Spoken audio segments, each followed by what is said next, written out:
खुश रहने के लिए दो चीजें अपनी लाइफ में कंपलसरी कर लो। मुझे याद आ रहा है कमोबेश 100-150 साल पुराना एक वाकया, तक़सीम हिंद से पहले का वाकया है गालिबन।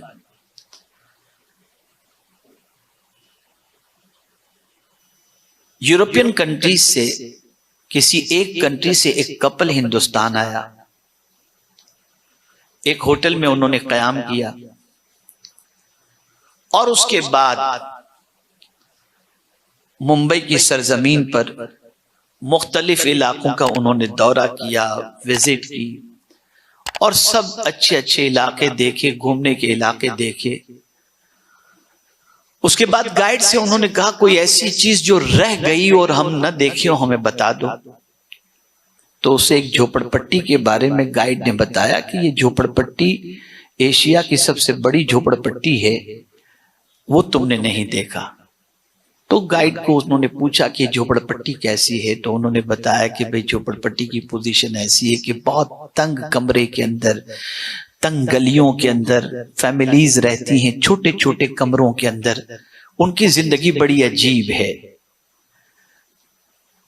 तो शौहर ने कहा मुझे नहीं जाना, तो बीवी ने कहा नहीं मुझे जाना है, कहीं मेरे दिल में ये हसरत न रह जाए कि मैंने क्यों नहीं देखा। गाइड के साथ बीवी चली।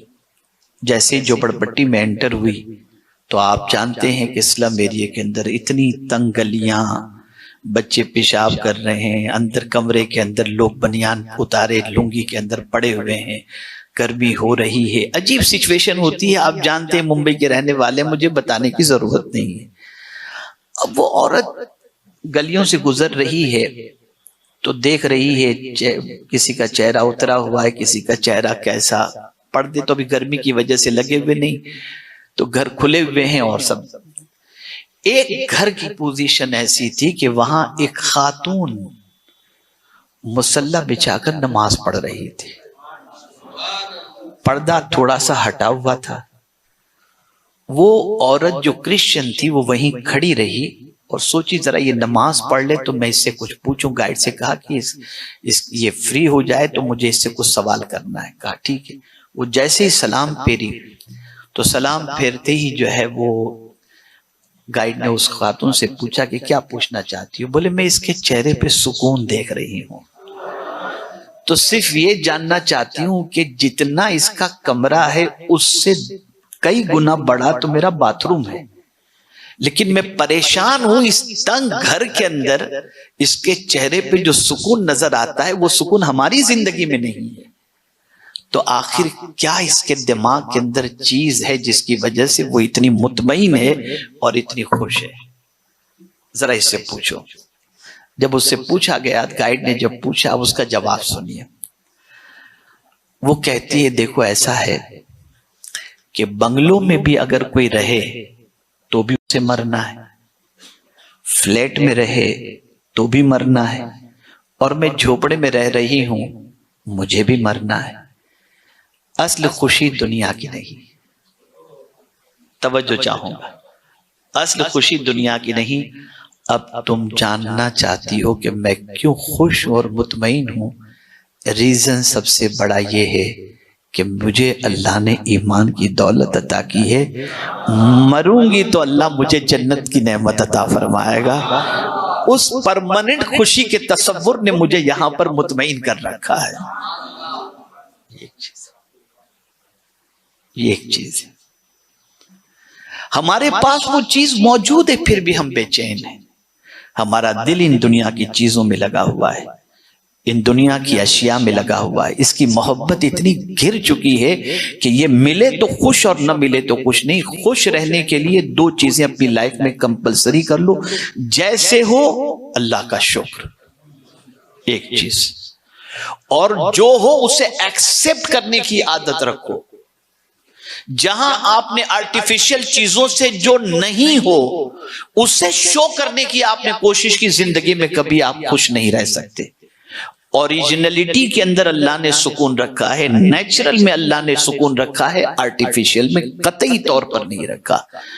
इस चीज को समझने के बाद अब मैं एक ऐसी आयत की तरफ आपकी तवज्जो को मबजूल कराऊंगा जिसके अंदर आप समझ जाएंगे एक बड़ा अजीम तसव्वुर अल्लाह ने अता फरमाया है। बहुत सारे लोग बहुत सारी चीजों के मिलने पर या बहुत सारी चीजों से महरूम होने पर अफसुर्दा हो जाते हैं, उनकी खुशी रुखसत हो जाती है। कुरान और कुर्बान जाइए कुरान की इस आयत पर, एक साइकोलॉजिकल इंसान की तरबियत ये आयत कर रही है। और उसमें भी हजरत इमाम जाफर सादिक रदी अल्लाह तआला अन्हु का एक कौल जब मैं आपके सामने पेश करूंगा तो मैं ये समझता हूं कि आज की महफिल का मकसद इंशाअल्लाह अज़ीम किसी हद तक कामयाबी से हमकनार हो जाएगा। मकसद जो है आयत लिकैला तासौ अला मा फातकुम वला तफरहू बिमा अताकुम, एक अजीम तसव्वुर कुरान दे रहा है, एक अजीम सोच कुरान दे रहा है। क्या सोच है?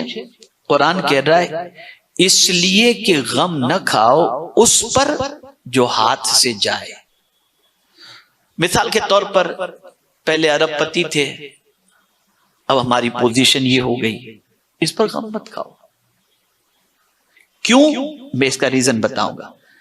जो कुछ तुम्हारे हाथ से चला गया उस पर गम मत खाओ, और इसी के साथ साथ और उस पर भी खुश मत हो जाना जो तुम्हें अल्लाह ने दिया है। दोनों चीज कितनी अजीम कितना अजीम पहलू है। जो चला गया उस पर गम मत करो, और जो है उस पर खुशी मत बनाओ। तवज्जो चाहूंगा, एक ऐसा कानून कुरान दे रहा है जिस कानून को इंसान समझ ले तो मैं समझता हूं कभी उसकी जिंदगी में अफसुर्दगी, अपसेट और गमगीन होने का मामला नहीं हो सकता। जो चला गया उसका गम मत करो, और जो है उस पर खुशी मत मनाओ। इसकी तफसीर में इमाम जाफर सादिक रदी अल्लाह तआला अन्हु फरमाते हैं जो गया उस पर गम क्यों नहीं करना चाहिए? इसलिए कि तेरे गम से पलट कर वो वापस तो आने वाला नहीं। तेरे गम करने से वो वापस तो पलट कर आने वाला नहीं, तो क्यों गम करता है? जो जाना था गया, और जो तेरे पास है उस पर तू खुशी भी मत मना, इसलिए कि मौत इसको तेरे हाथ से छीन लेगी। जब मौत आएगी तो तेरे पास जो भी है वो सब मौत तो छीन लेगी, तू लेके तो कुछ भी नहीं जा सकता। आदमी कहता है ये मेरा बंगला, ये मेरी गाड़ी, अल्लाह फरमाते तेरा है तो लेके जा कब्र में। पता चला कुछ भी हमारा नहीं है, कुछ भी हमारा नहीं है। जो कुछ है वो अल्लाह का दिया हुआ है। अब आदमी कंफ्यूजन का शिकार हो जाता है कि यार फिर क्या, कैसे जिंदगी गुजारी जाए, खुश कैसे रहा जाए।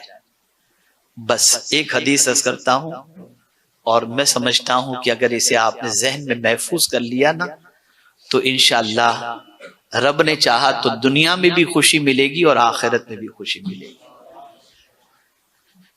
रसूल आजम सल्लल्लाहु अलैहि वसल्लम फरमाते हैं तुम्हें खुश कब होना है? हाय हाय सुभान अल्लाह, तुम्हें खुश कब होना है? हुजूर फरमाते हैं इज़ा सर्रत का हसनतुक, जब तुमसे नेकी हो जाए तुम खुश हो जाए। एक खुशी का दस्तूर सरकार ने अता फरमा दिया। और तुम्हें गम में कब गिरफ्तार होना है? फसाअत का सय्यअतु, जब तुमसे गुनाह हो जाए तुम गमगीन हो जाओ। खुशी हो जाए, नेकी हो जाए, खुशी मनाओ। इसलिए कि नेकी ऐसी चीज है जिसका फायदा दुनिया में भी मिलता है और आखिरत में भी मिलता है। नेकी इंसान के कल्ब को मुतमईन करती है। गरीब का माल खाने से सुकून नहीं, गरीब का पेट भरने से सुकून मिला करता है। आप अल्लाह का जिक्र करेंगे तो सुकून मिलेगा, गाने में सुकून नहीं है। आप किसी परेशान हाल की मदद करेंगे तो सुकून मिलेगा, आप किसी इंसान को परेशान करेंगे तो सुकून नहीं मिल सकता। जब जब अल्लाह का जिक्र करेंगे तो आपको सुकून मिलेगा। और बड़ी प्यारी बात मुझे याद आ गई, बड़ी प्यारी बात, खुशी वो है जिसे याद करके भी खुशी हो। आप हज करने गए, वापस आ गए, क्या कहना, क्या अरफात का मंजर था। याद आ गई वो चीज, फिर भी आपको खुशी हो रही। यानी वो काम जिसके करने के याद आने पर भी खुशी हो, हकीकी मानों में वो खुशी है। तो ऐसा काम इंसान दुनिया में करे ही नहीं जिसके करने का याद आते ही अफसोस हो, मैंने ऐसा क्यों किया। ऐसे काम करो कि जब वो काम भी याद आ जाए तो तुम्हें खुशी नसीब हो जाया करे। यह सबसे अहम खुशी है, यह सबसे अहम खुशी है। मैं ये न करता तो अच्छा था, लेकिन मैंने ये किया। यानी दोनों पहलू को आप देखें। और इसे हुजूर सल्लल्लाहु अलैहि वसल्लम ने फरमा दिया, इदा सर्रत का हसनतुक, नेकी करके कभी इंसान को गिल्टी फील नहीं होता। हर बार नेकी याद आती है, अल्लाह तेरा शुक्र है मैंने रमजान में इतने कुरान खत्म कर लिए। वो जमाना कितना अच्छा था, मैं ताकत व तवानाई वाला था, खड़े होकर नमाज पढ़ता, सजदे किया करता था। आदमी जब जवानी में ये सारी नेकी करता है तो ये नेकी याद करके उसे खुशी होती है।